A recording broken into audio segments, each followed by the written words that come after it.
Janavallabha Girivardhari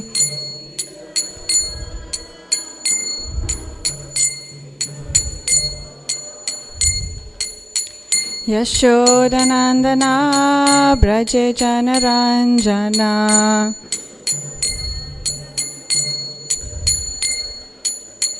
Yamunatira Vanachari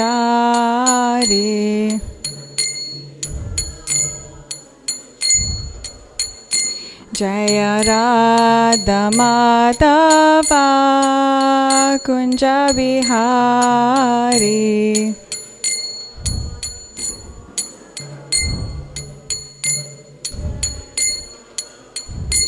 Jaya Shri Krishna Chaitanya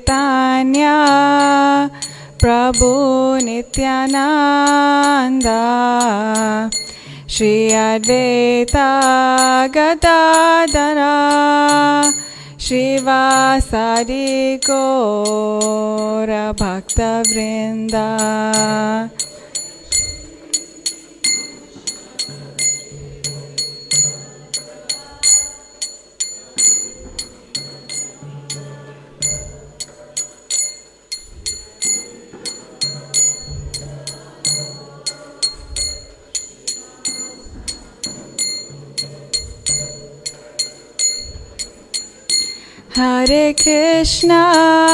Hare Krishna, Krishna Krishna, Hare Hare, Hare Rama, Rama Rama, Hare Hare.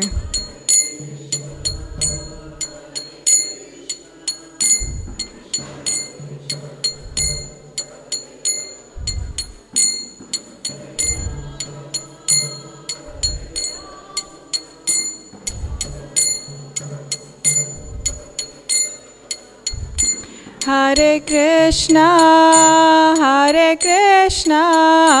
Krishna Krishna, Hare Hare, Hare Rama, Rama Rama, Hare Hare.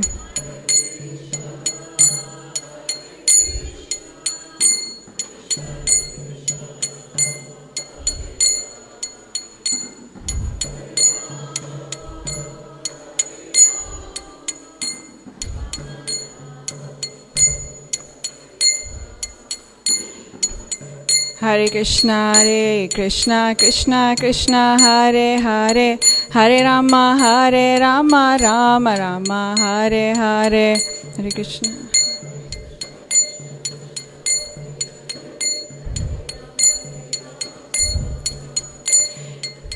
Hare Krishna, Krishna Krishna, Hare Hare, Hare Rama, Rama Rama, Hare Hare.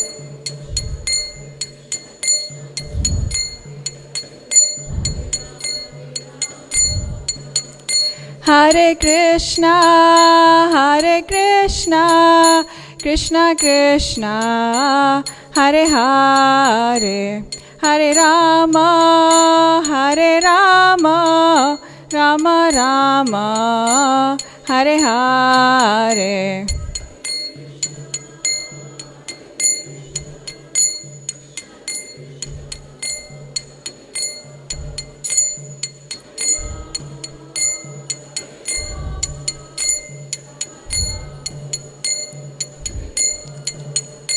Jaya Prabhupada, Jaya Prabhupada, Prabhupada, Jaya Prabhupada.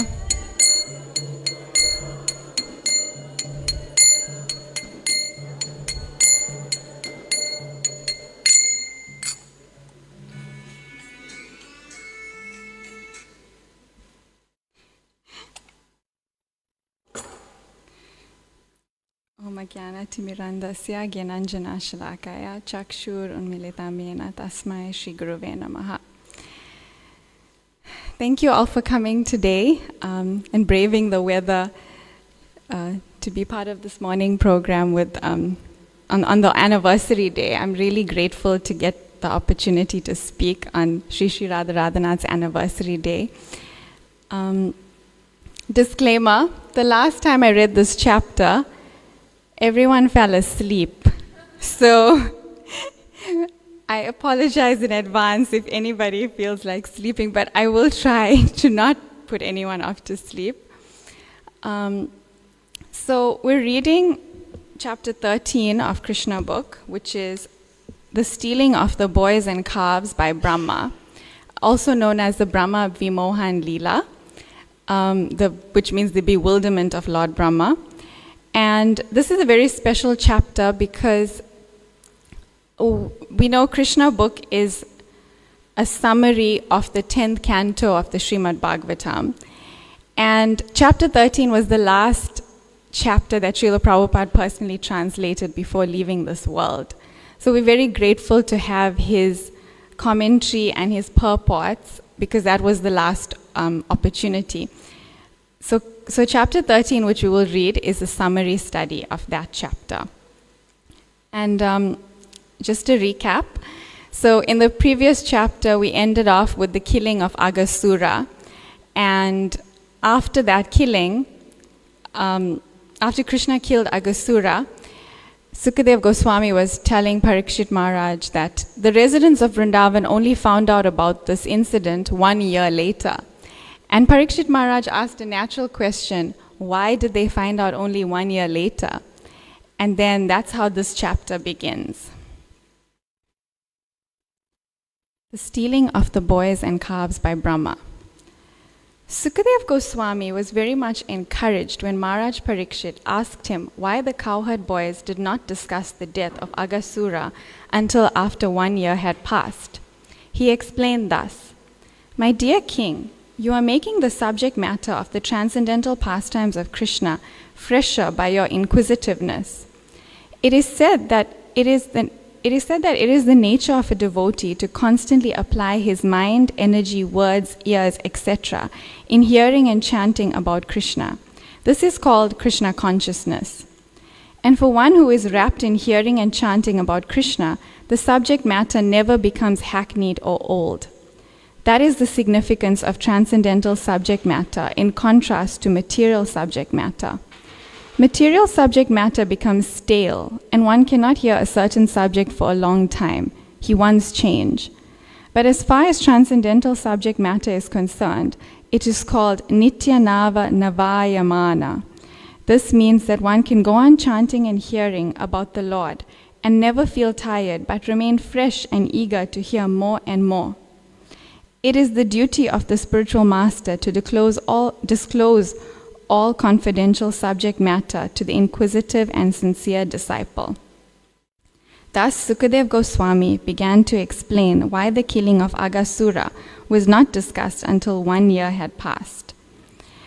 So, we see that when an audience is very enthusiastic to hear, then the speaker becomes more enthusiastic to share Krishna consciousness, and then that makes the audience more enthusiastic. So it's a reciprocation. Sukadev Goswami told the king, "Now hear of the secret with attention. After saving his friends from the mouth of Aghasura and killing the demon, Lord Krishna brought his friends to the bank of the Yamuna and addressed them as follows. My dear friends, just see how this spot is very nice for taking lunch and playing on the soft sandy Yamuna bank. You can see how the lotus flowers in the water are beautifully blown and how they distribute their fragrance all around. The chirping of the birds along with the cooing of the peacocks, surrounded by the whispering of the leaves in the trees, combine and present sound vibrations that echo one another. And this just enriches the beautiful scenery created by the trees here. Let us have our lunch in this spot because it is already late and we are feeling hungry. Let the calves remain near us and let them drink water from the Yamuna. While we engage in our lunch taking, the calves may engage in eating the soft grasses that are in this spot." On hearing this proposal from Krishna, all the boys became very glad and said, "Certainly, let us all sit down here to take our lunch." There they then let loose the calves to eat the soft grass. Sitting down on the ground and keeping Krishna in the center, they began to open their lunch boxes brought from home. Lord Sri Krishna was seated in the center of the circle, and all the boys kept their faces toward him. They ate and constantly enjoyed seeing the Lord face to face. Krishna appeared to be the whirl of a lotus flower, and the boys surrounding him appeared to be its different petals. The boys collected flowers, leaves of flowers, and the bark of trees and placed their lunch on them, as well as in their boxes, and thus they began to eat their lunch, keeping company with Krishna. So this is such a beautiful point. In the Srimad Bhagavatam, verse 8 of this chapter, Srila Prabhupada translates it as, "Like the whirl of a lotus flower surrounded by its petals and leaves, Krishna sat in the center, encircled by lines of his friends, who all looked very beautiful. Every one of them was trying to look forward toward Krishna, thinking that Krishna might look toward them. In this way, they all enjoyed their lunch in the forest." And Srila Prabhupada says in the purport that to a pure devotee, Krishna is always visible. As stated in Brahma Samhita, "Santa sadeva hirdayeshu vilokayanti," and as indicated by Krishna himself in Bhagavad Gita. And Srila Prabhupada writes, "If by accumulating pious activities one is raised to the platform of pure devotional service, Krishna is always visible in the core of one's heart. One who has attained such perfection is all beautiful in transcendental bliss. The present Krishna consciousness movement is an attempt to keep Krishna in the center. For if this is done, all activities will automatically become beautiful and blissful." So it's a very nice picture. We used to have it just here, the picture of Krishna taking lunch before the pictures got replaced. But there was this beautiful, huge picture of Krishna taking lunch in the middle and all his cowherd boyfriends surrounding him. And Vishwanath Chakravarti Thakur comments about this. This verse describes the arrangement for the picnic. Krishna sat in the center, encircled by lines of his friends. All the boys sat looking toward the center where Krishna was sitting. It was due to love that all the cowherd boys wanted to face Krishna. Krishna fulfilled their desire by employing his Sarva Sankalpa Shakti to make his face and limbs appear in all directions at once. Thus each boy thought, "I am sitting in front, directly facing Krishna, but the other boys are sitting at a distance with their backs or sides to Krishna." This pastime illustrates a Bhagavad Gita verse. Everywhere are his hands and legs, his eyes, heads, and faces, and he has ears everywhere. In this way, the Supersoul exists, pervading everything. And when we were in Vrindavan a few years ago, we heard an ecstatic lecture by Radhanath Swami on this pastime, and he mentioned that Krishna, that all the cowherd boys thought that Krishna was only looking at them, like the rasa dance, how all the gopis thought Krishna is only dancing with me. And it's because Krishna can reciprocate with everyone personally, unlimitedly, and no human being can do what he can do. And in the next verse 9 of this chapter, Prabhupada translates, "Among the cowherd boys, some placed their lunch on flowers, some on leaves, fruits, or bunches of leaves, some actually in their baskets, some on the bark of trees, and some on rocks. This is what the children imagined to be their plates as they ate their lunch." Such a nice translation. And Vishwanath Chakravarti Thakur comments for the next verse, verse 10. "The boys would taste a little of the different items brought from their homes and then call out to their friends, 'O Saka, Krishna, Sridham, Subal, see how tasty my food is.' Krishna and the boys would then taste one another's food and laugh. Without being seen by anyone, one clever boy stuffed some jasmine flowers inside a samosa and said, 'Oh friends, please taste this nice samosa.' Believing his statement, a boy took the samosa and ate it. When he started making faces due to the bitter taste, the giver laughed and the receiver laughed too.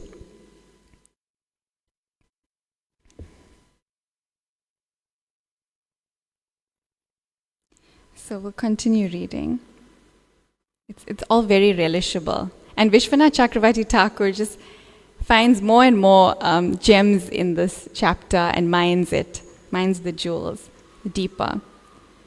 While taking lunch, each boy began to manifest different kinds of relations with Krishna, and they enjoyed each other's company with joking words.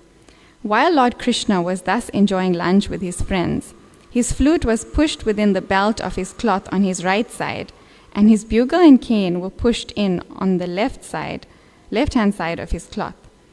In his left palm, he was holding a lump of food prepared with yogurt, butter, rice, and pieces of fruit salad, which could be seen through his petal-like finger joints.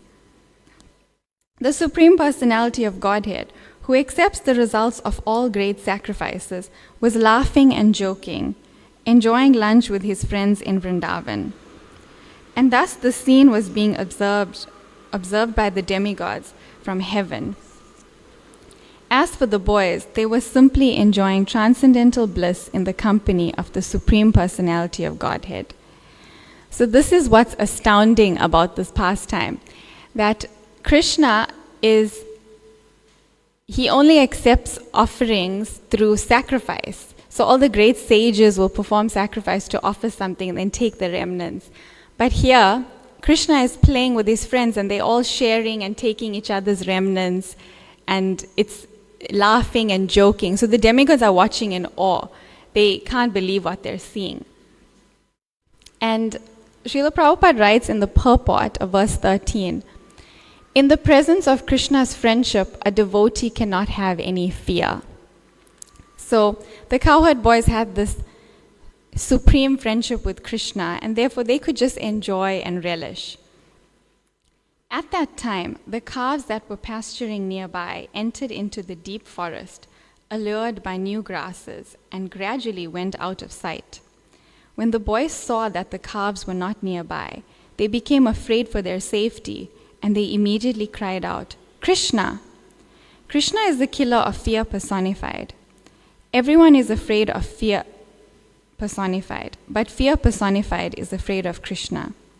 By crying out the word Krishna, the boys at once transcended the fearful situation. Out of his great affection, Krishna did not want his friends to give up their pleasing lunch engagement and go searching for the calves. He therefore said, "My dear friends, you need not interrupt your lunch. Go on enjoying. I am going personally to find the calves."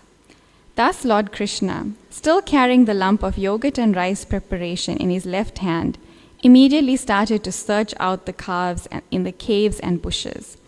He searched in the mountain holes and in the forest, but nowhere could he find them. So, in the presence of Krishna's friendship, a devotee cannot have any fear. So Krishna personally took care of his cowherd boys and their calves. That's how sweet their relationship was, so sweet and intimate. Srila Prabhupada says in the purport to verse 14 that Krishna doesn't have anything to do. All the affairs of the universal manifestation, cosmic manifestation, all of that's continuing by his energies. So he doesn't personally do anything, but here he is personally taking care of the cows and the cowherd boys and allowing his friends to continue enjoying their lunch so that they don't have to be disturbed.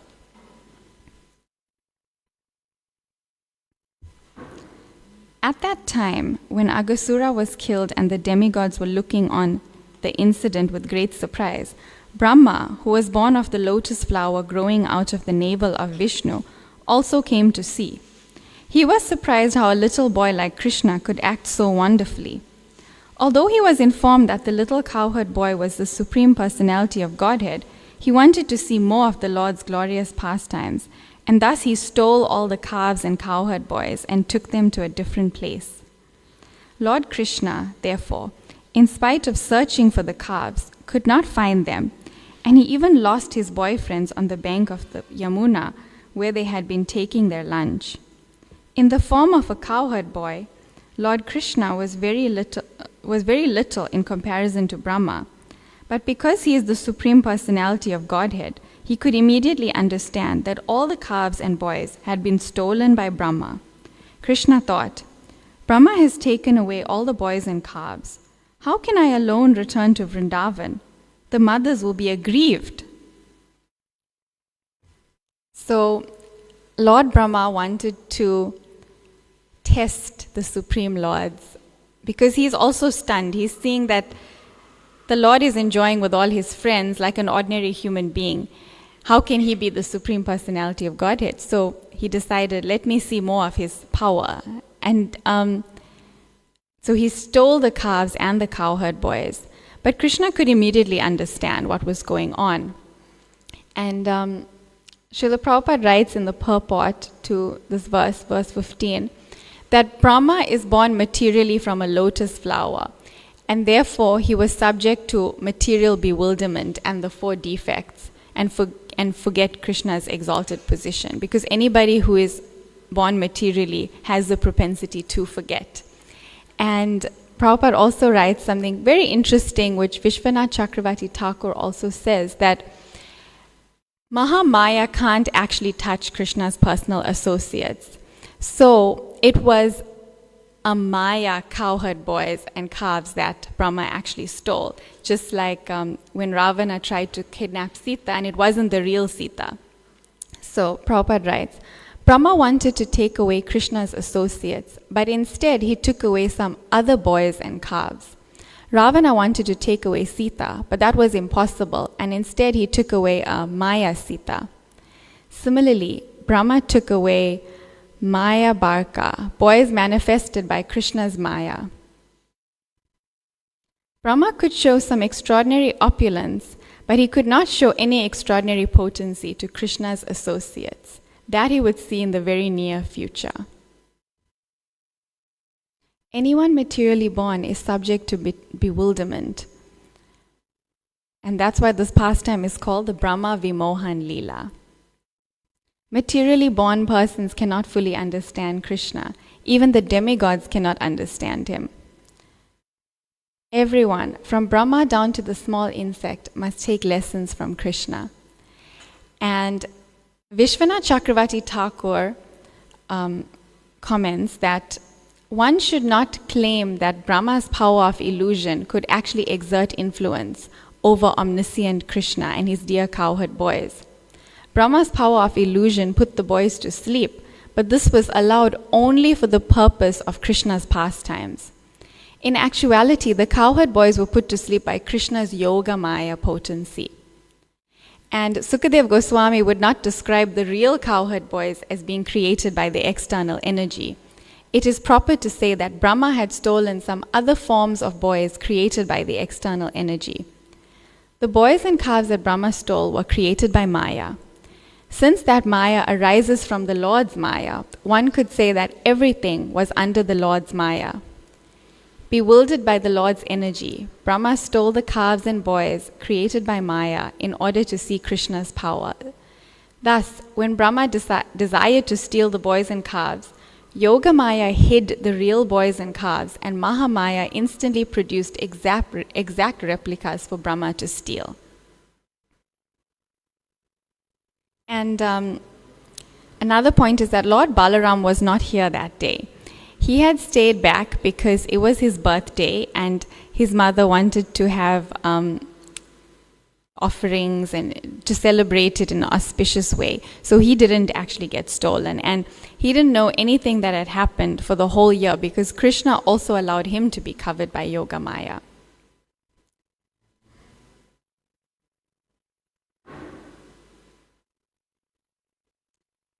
So let's continue reading. Therefore, in order to satisfy the mothers of his friends, as well as to convince Brahma of the supremacy of the personality of Godhead, he immediately expanded himself as the cowherd boys and calves. In the Vedas, it is said that the Supreme Personality of Godhead has already expanded himself into so many living entities by his energy. Sri Sri Radha Radhanath ki jai. Shri Chaitanya Mahaprabhu ki jai, Giriraj Govardhan ki jai. Therefore, it was not very difficult for him to expand himself again into so many boys and calves. He expanded himself to become exactly like the boys, who were of all different features and facial and bodily constructions, and who were different in their clothing and ornaments and in their behavior and personal activities.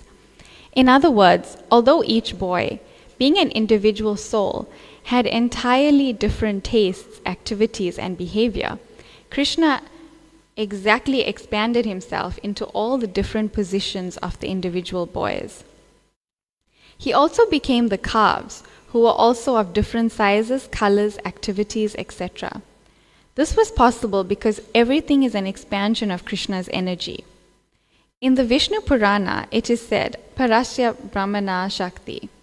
Whatever we actually see in the cosmic manifestation, be it matter or the activities of the living entities, is simply an expansion of the energies of the Lord, as heat and light are the different expansions of fire.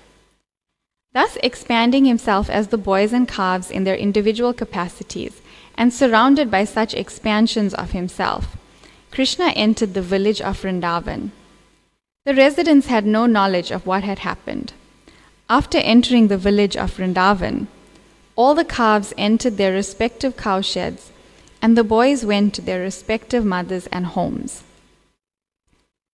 The mothers of the boys heard the vibration of their flutes before their entrance, and to receive them, they came out of their homes and embraced them.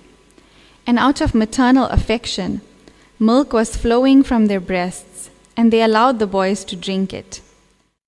However, their offering was not exactly to their boys, but to the Supreme Personality of Godhead, who had expanded himself into such boys. This was a chance for all the mothers of Vrindavan to feed the Supreme Personality of Godhead with their own milk. So all the elderly gopis of the village desired to have Krishna as their son. And now they got the opportunity to feed him, bathe him, decorate him, and serve him as their son. So Krishna fulfilled all of their desires by this pastime.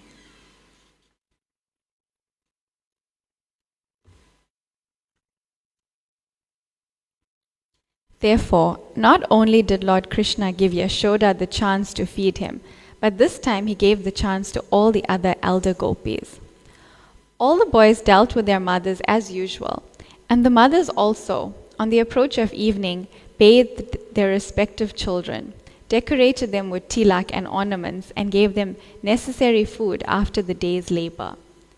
The cows also, who had been away in the pasturing ground, returned in the evening and called their respective calves.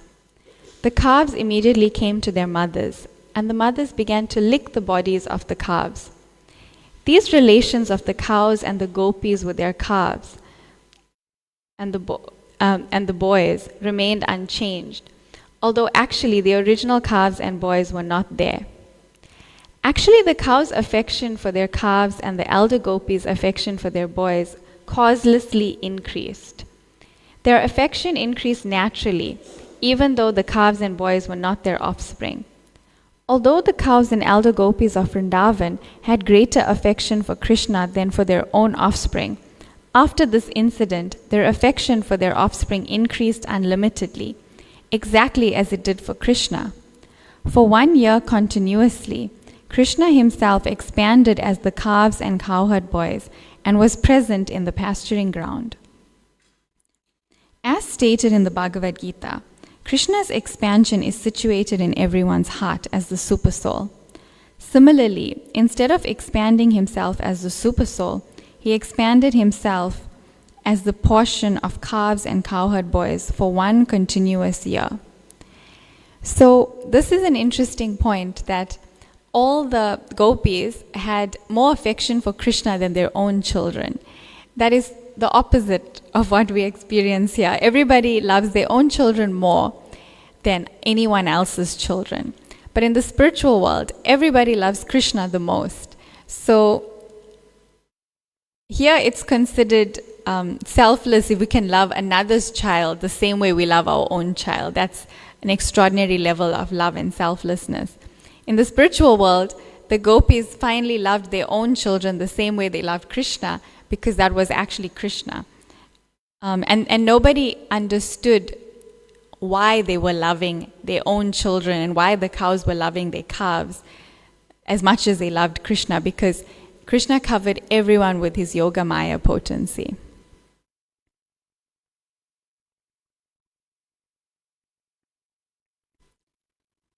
One day, a few days before a year had passed, Krishna and Balaram were maintaining the calves in the forest when they saw some cows grazing on the top of Govardhan Hill. The cows could see down into the valley where the calves were being taken care of by the boys. Suddenly, on sighting the cows began to run toward them. They leaped downhill with joined front and rear legs. The cows were so melted with affection for the calves that they did not care about the rough path from the top of Govardhan Hill down to the pasturing ground. They approached the calves with their milk bags full of milk, and they raised their tails upwards. When they were coming down the hill, their milk bags were pouring milk on the ground out of intense maternal affection for the calves, although they were not their own calves.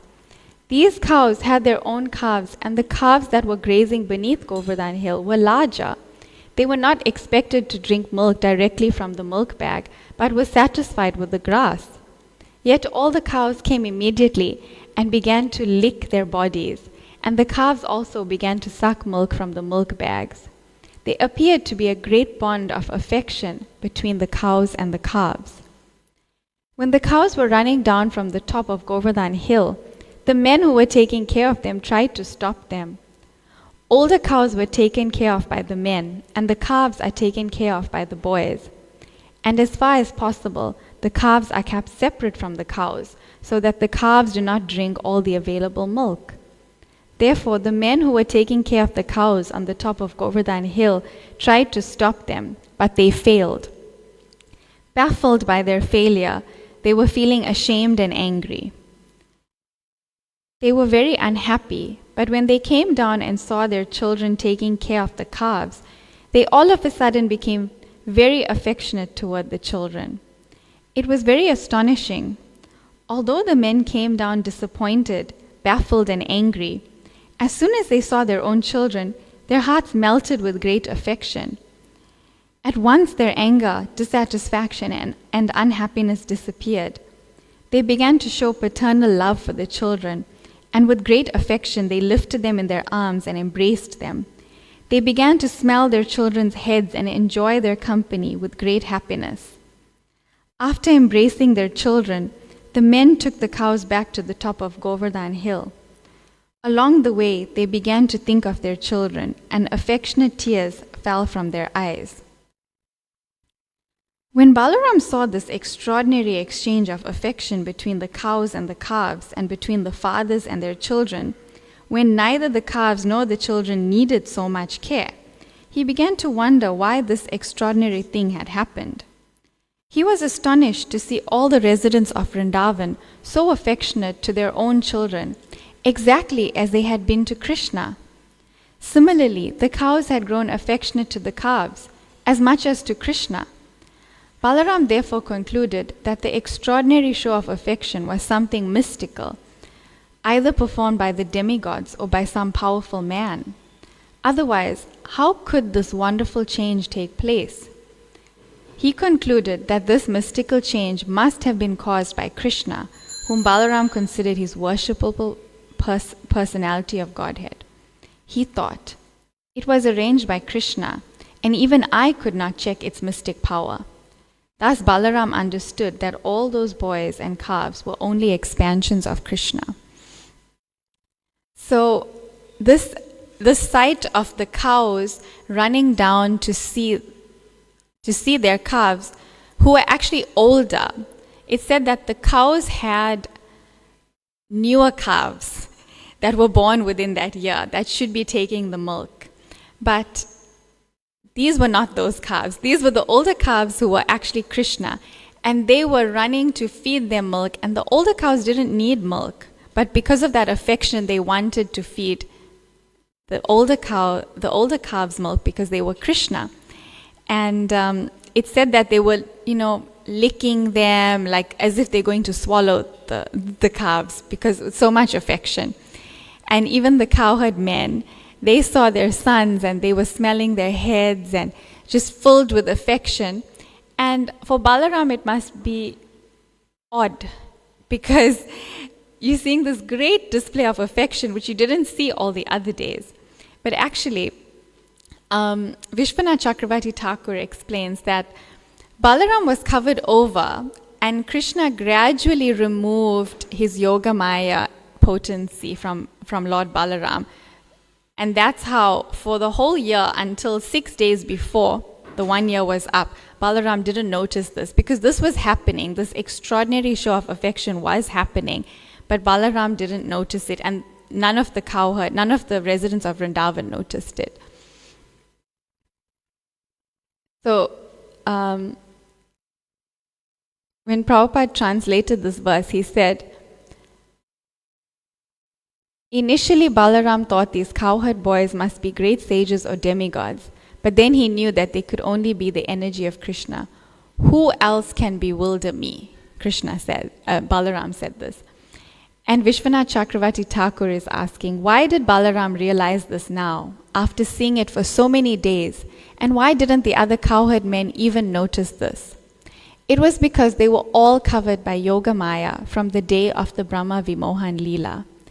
Therefore, even though they saw the strange behavior of the cows, Baladev, the gopis and the gopas did not think to investigate it.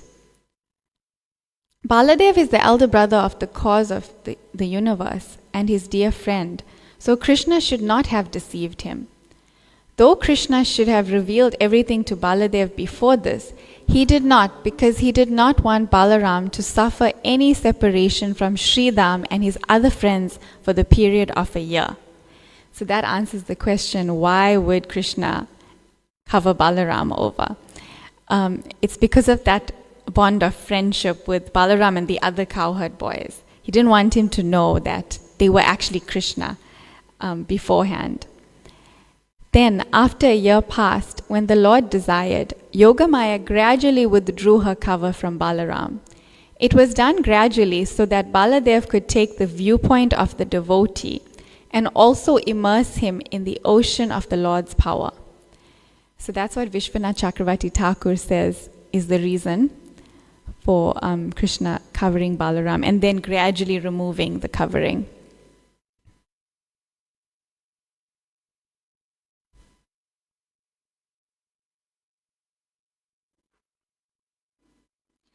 Balaram inquired from Krishna about the actual situation.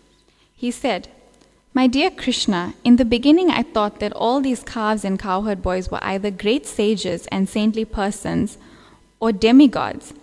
But at present, it appears that they are actually your expansions. They are all you. You yourself are playing as the calves and boys. What is the mystery of this situation? Where have all those other calves and boys gone? And why are you expanding yourself as the calves and boys? Will you kindly tell me what is the cause?"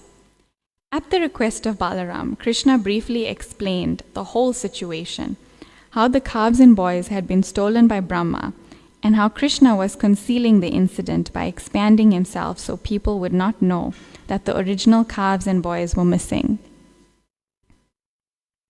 While Krishna and Balaram were talking, Brahma returned after a moment's interval, according to the duration of his life. We have information of Lord Brahma's duration of life from the Bhagavad Gita, 1,000 times the duration of the 4 ages, or 1,000 times 4,320,000 years, constitute Brahma's 12 hours. Similarly, 1 moment of Brahma's time is equal to 1 year of our solar calculation. After 1 moment of Brahma's calculation, Brahma came back to see the fun caused by his stealing the boys and calves. But he was also afraid that he was playing with fire. Krishna was his master, and he had played mischief for fun by taking away his calves and boys. He was really anxious, so he did not stay away very long. He came back after a moment by his calculation. He saw that all the boys and calves were playing with Krishna in the same way as when he had come upon them, although he was confident that he had taken them and made them lie down asleep under the spell of his mystic power. Brahma began to think, all the boys and calves were taken away by me, and I know they are still sleeping. How is it that a similar batch of boys and calves is playing with Krishna? Is it that they are not influenced by my mystic power? Have they been playing continually for 1 year with Krishna? Brahma tried to understand who they were and how they were uninfluenced by his mystic power, but he could not ascertain it. In other words, he himself came under the spell of his own mystic power. The influence of his mystic power appeared like snow in darkness or a glowworm in the daytime. During the night's darkness, the glowworm can show some glittering power, and the snow piled up on the top of a hill or on the ground can shine during the daytime. But at night, the snow has no silver glitter, nor does the glowworm have any illuminating power during the daytime. Similarly, when the small mystic power exhibited by Brahma was before the mystic power of Krishna, it was just like snow at night or a glowworm during the day. When a man of small mystic power wants to show potency in the presence of greater mystic powers, he diminishes his own influence. He does not increase it. Even such a great personality as Brahma, when he wanted to show his mystic power before Krishna, became ludicrous. Brahma was thus confused about his own mystic power. So, Prabhupada and Vishwanath Chakravarti Thakur described that when Brahma saw the duplicates, he was shocked. He was wondering, who are they? Who are the boys and calves that I have stolen and put into mystic sleep? And who are these boys and calves? Are these the real ones, and the other ones are created by the external energy, or are those the real ones and these ones have been created by the external energy? Or is there just one set of boys and calves and Krishna takes them and puts them into the sleep when he's there, and then when he leaves, he brings them back out? So Brahma was continuously thinking like this and didn't know what, and he kept going back and forth but couldn't ascertain what happened. And Prabhupada translates the verse so nicely. Thus, because Lord Brahma wanted to mystify the all-pervading Lord Krishna, who can never be mystified, but who, on the contrary, mystifies the entire universe, he himself was put into bewilderment by his own mystic power. Vishwanath Chakravarti Thakur writes that Brahma was not bewildered by his own energy.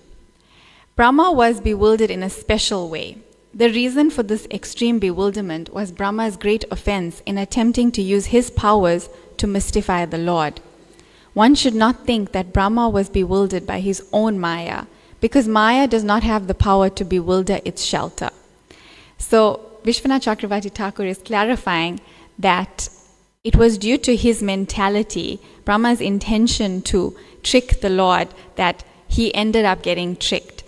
But it wasn't by his own power, it was by the intention of his activities that Krishna bewildered him.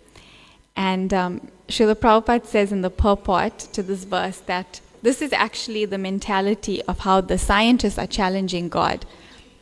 They are trying to challenge God's supremacy and God's power. And Prabhupada said, rather, instead of endeavoring to surpass him, we should surrender to him. Instead of defeating Krishna, Brahma himself was defeated. When one wants to supersede a superior power, one's own inferior power becomes ludicrous.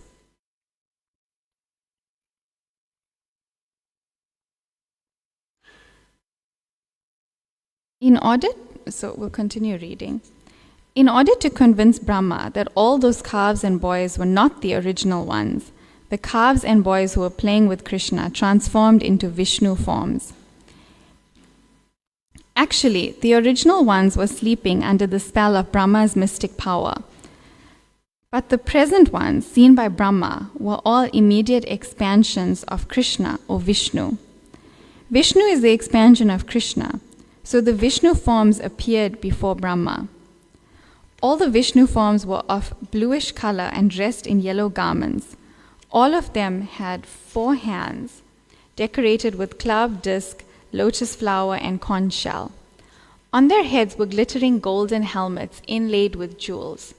They were bedecked with pearls and earrings and garlanded with beautiful flowers. On their chests was the mark of Srivatsa. Their arms were decorated with armlets and other jewelry, and their necks were just like conch shells. Their legs were decorated with bells, their waists with golden belts, and their fingers with jeweled rings. Brahma also saw that upon the whole body of each Lord Vishnu, from the lotus feet up to the top of the head, fresh tulsi leaves and buds had been thrown. Another significant feature of the Vishnu forms was that all of them were looking transcendently beautiful. Their smiling resembled the moonshine, and their glancing resembled the early rising of the sun. Just by their glancing, they showed themselves to be the creators and maintainers of the modes of ignorance and passion. Vishnu represents the modes of goodness, Brahma represents the mode of passion, and Lord Shiva represents the mode of ignorance. Therefore, as the maintainer of everything in the cosmic manifestation, Vishnu is also the creator and maintainer of Brahma and Lord Shiva. After this manifestation of Lord Vishnu, Brahma saw that many other Brahmas and Shivas and demigods and even insignificant living entities down to the ants and very small straws, all moving and non-moving living entities, were dancing, surrounding Lord Vishnu. Their dancing was accompanied by various kinds of music, and all of them were worshipping Lord Vishnu. Brahma realized that all those Vishnu forms were complete in mystic power, from the anima perfection of becoming small like an atom, up to becoming infinite like the cosmic manifestation. All the mystic powers of Brahma, Shiva, all the demigods, and the 24 elements of cosmic manifestation were fully represented in the person of Vishnu. By the influence of Lord Vishnu, all subordinate mystic powers were engaged in his worship. He was being worshipped by time, space, the cosmic manifestation, reformation, desire, activity, and the 3 qualities of material nature. Lord Vishnu, Brahma also realized, is the reservoir of all truth, knowledge, and bliss. He is the combination of 3 transcendental features, namely eternity, knowledge, and bliss, and he is the object of worship by the followers of the Upanishads. Brahma realized that all the different forms of boys and calves transformed into Vishnu forms were not transformed by mysticism of the type that a yogi or demigod can display by specific powers invested in him. The calves and boys transformed into Vishnu murtis or Vishnu forms were not displays of Vishnu Maya or Vishnu's energy, but were Vishnu himself. The respective qualifications of Vishnu and Vishnu Maya are just like fire and heat. In the heat there is the qualification of fire, namely warmth, and yet heat is not fire. The manifestation of the Vishnu forms of the boys and calves was not like the heat, but was rather the fire. They were all actually Vishnu. Factually, the qualification of Vishnu is full truth, full knowledge, and full bliss. Another example can be given with material objects, which are reflected in many, many forms. For example, the sun is reflected in many water pots, but the reflections of the sun in the many pots are not actually the sun. There is no actual heat or light from the suns in the pots, although they appear like the sun. But the forms which Krishna assumed were each and every one full Vishnu. The specific word used in this connection is Satya Jnanantanandana. Satya means truth, Jnana, full knowledge, Ananta, unlimited, and Ananda, full bliss. The glories of the Supreme Personality of Godhead are so great that the impersonalistic followers of the Upanishads cannot reach the platform of knowledge to understand them. Especially the transcendental forms of the Lord are beyond the reach of the impersonalists, who can only understand through studying the Upanishads that the absolute truth is not matter or is not materially restricted. From Krishna's expansion into Vishnu forms, Lord Brahma could understand by his limited potency that everything movable and immovable within the cosmic manifestation is existing due to the expansion of the energy of the Supreme Lord. When Brahma was thus standing baffled in his limited power and conscious of his limited activities within the 11 senses, he could realize that he was also a creation of the material energy, just like a puppet. As a puppet has no independent power to dance, but dances according to the direction of the puppet master, so the demigods and living entities are all subordinate to the Supreme Personality of Godhead. As it is stated in the Chaitanya Charitamrita, the only master is Krishna, and all others are his servants. The whole world is under the waves of the material spell, and beings are floating like straws in water. So their struggle for existence is continuing. But as soon as one becomes conscious that he is the eternal servant of the Supreme Personality of Godhead, this Maya, or illusory struggle for existence, is immediately stopped. Lord Brahma, who has full control over the goddess of learning and who is considered to be the best authority in Vedic knowledge, was thus perplexed, being unable to understand the extraordinary power manifested by the Supreme Personality of Godhead. In the mundane world, even a personality like Brahma is unable to understand the mystic power of the Supreme Lord. Not only did Brahma fail to understand, but he was perplexed even to see the display which was being manifested by Krishna before him. So, in the purport, Srila Prabhupada writes that Lord Brahma is the husband of Saraswati, who is the goddess of learning. So he is actually the most learned, but even he got bewildered.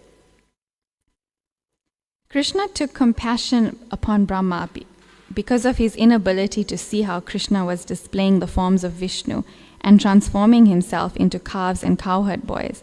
And thus, while fully manifesting the Vishnu expansions, he suddenly pulled his curtain of Yoga Maya over the scene. In the Bhagavad Gita, it is said that the Supreme Personality of Godhead is not visible due to the curtain spread by Yoga Maya.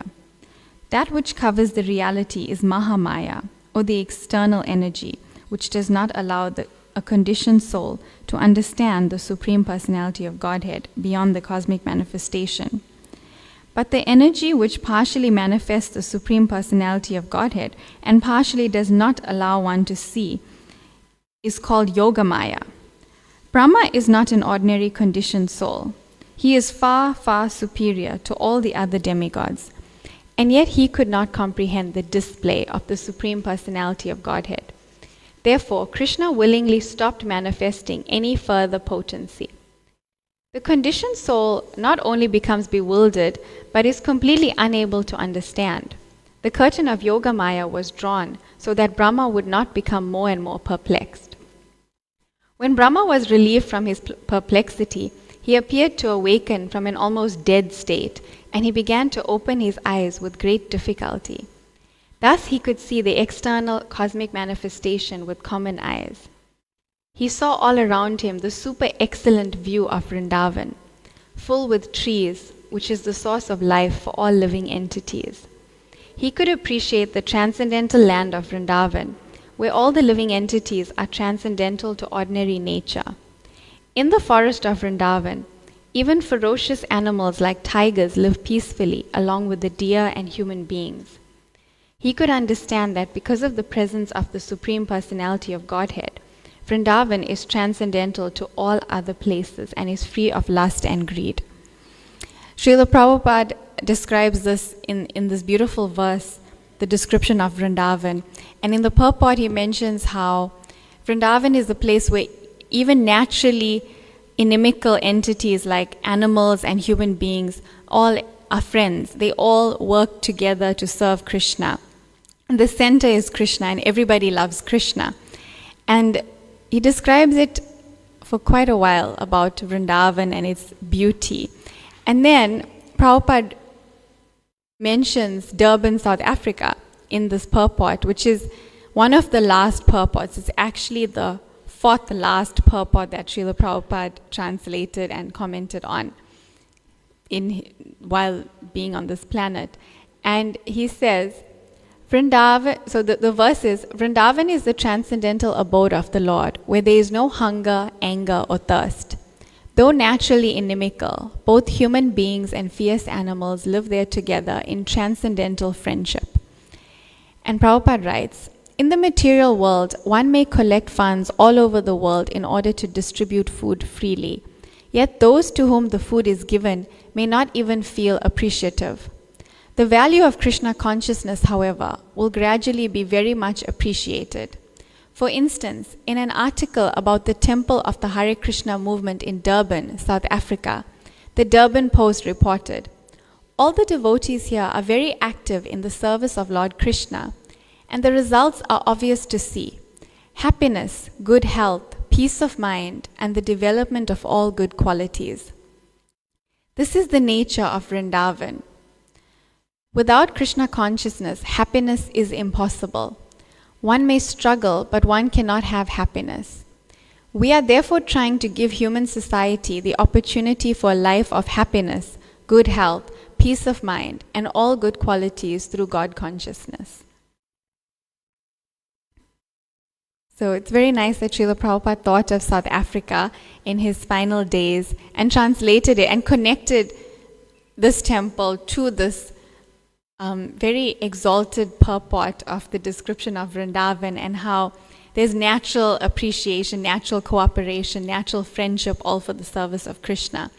And he was trying to say that in the material world, you can't find such a situation where there's this natural appreciation and cooperation except in Krishna consciousness.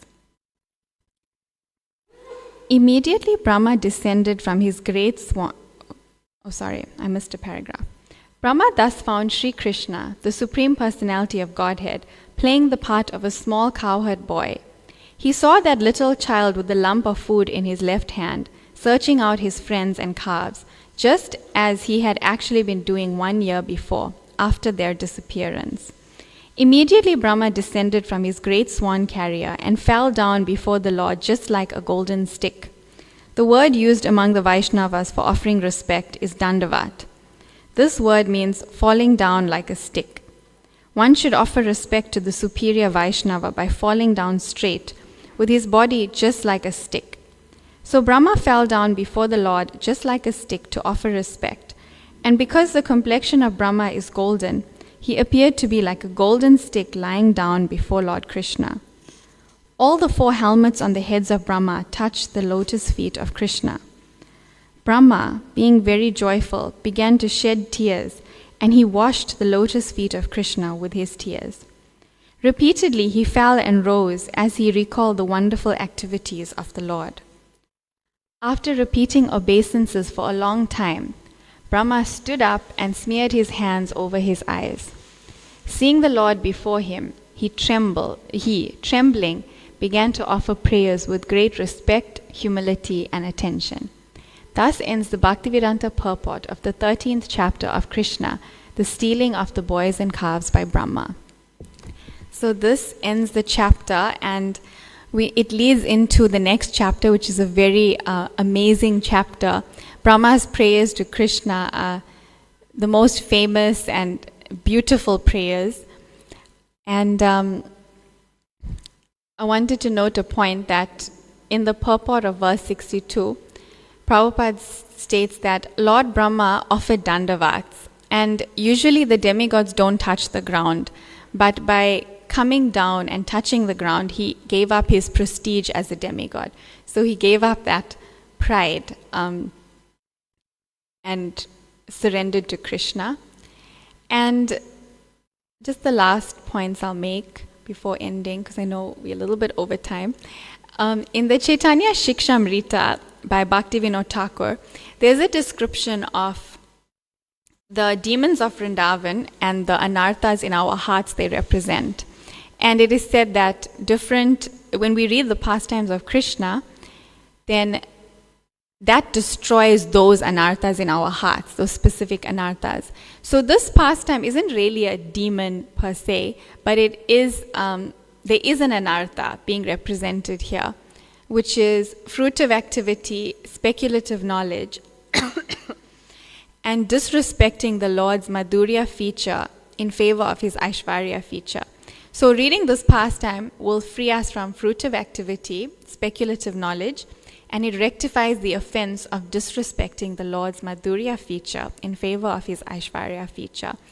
It was a bit tricky for me to understand, but it makes sense because Lord Brahma considered that Krishna should be powerful. If he's God, he should have that Aishvarya feature, the opulence. He should appear to be God. So in a way, he was kind of disrespecting the Madhurya feature, which is the sweetness, the love, the exchanges and friendship. So this is setting us straight that we shouldn't disrespect the Madhurya feature. And also Brahma was in this speculative knowledge, kind of figuring things out, trying to understand how is he doing this, which cowherd boys are these, and just not understanding the situation at all. And we find that when we try to understand anything about Krishna, we can't. We're all baffled because he's inconceivable, achintya. So I'll end by just quoting what Prabhupada quotes, which is a verse from Padyavali by Rupa Goswami in the second last purport that Prabhupada ever translated. He said, "Let others study the Vedas, Smriti and Mahabharat, fearing material existence. But I shall worship Nanda Maharaj, in whose courtyard is crawling the Supreme Brahman. Nanda Maharaj is so great that the Para Brahman is crawling in his yard, and therefore I shall worship him." Thank you. Hare Krishna.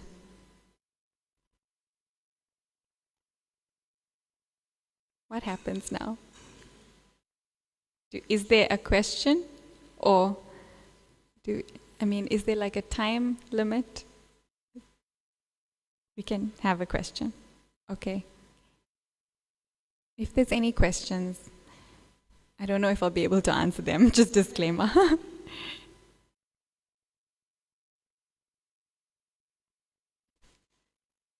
Okay, Hare Krishna, thank you. Kantaraj Srimad Bhagavatam ki jai, Srila Prabhupada ki jai, Gaur Premanande, Ribo.